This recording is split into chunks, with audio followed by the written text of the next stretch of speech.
They are at least hopeful that the way Garrett was provoked in the situation, particularly potentially taking a shot in his groin area from Mason Rudolph. Now, Rudolph would argue, I'm told, that he was grabbing for his helmet, not anything else, in the scrum. But they're hoping that that helps Garrett's situation today, and Garrett will likely argue as such. Is there any way to get a sense of the timetable here? How quickly is this decision expected to be made?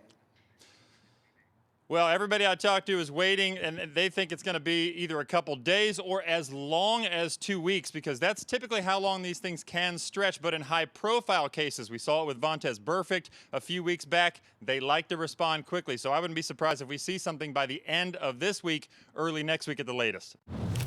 What do you believe is the appropriate punishment for Myles Garrett, taking into account everything that you've seen? Yeah, no reduction. I mean, I think this year it's not going to be indefinite. They'll make it this year, but 2019, including playoffs, in my opinion, it's off the table, right? You suspend him.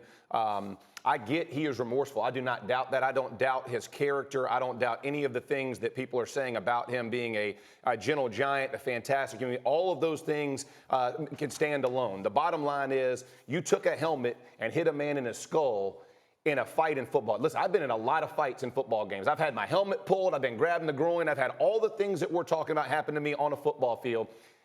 When helmets come off as a football player, you know they're off. And every fight I've ever, you know, helmets are off, man, we're done. Like, it's over. There is no, you can't tell me I'm blinded by the moment, all that kind of stuff that's going on. He's got two guys on him who are holding him up. There's nothing. And then all the stuff that happens after that, the melee, pouncing, now he's getting suspended.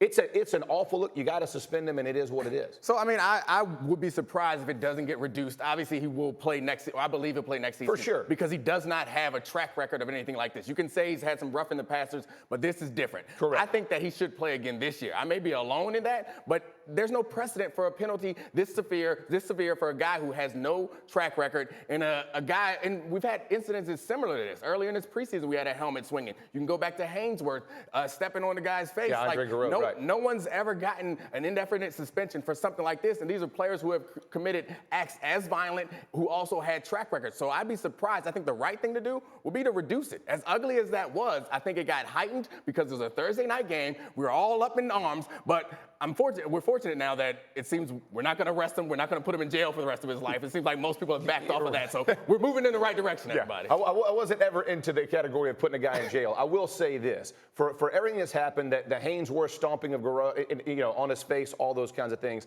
this is outside the scope. And I get we've had guys throw helmets, swing helmets, all that kind of stuff. The moment that he did it, there was time in between. He's getting pushed off. The guy's running up, and I get people like, hey, try to grab his groin. Whatever, man. Like, bottom of piles, there's all kinds of stuff happening. Eye gouges, guys getting groin. You still are aware. You're fully aware, and you're coming over the top with a haymaker, man. Bad look if you reduce it, in my opinion. Two quick thoughts here. One of them, I said in the tease that there's no way that the punishment currently will stand. There is no precedent for an indefinite suspension. Right, they will put some ending to it. That's what I meant by that. The second part of this is the circumstances matter. It did happen in a standalone game. Right. It was in the first block of Good Morning America, beyond a show like this one, where people outside the sport were talking about it. I can't see the league taking it down to where he comes back this year.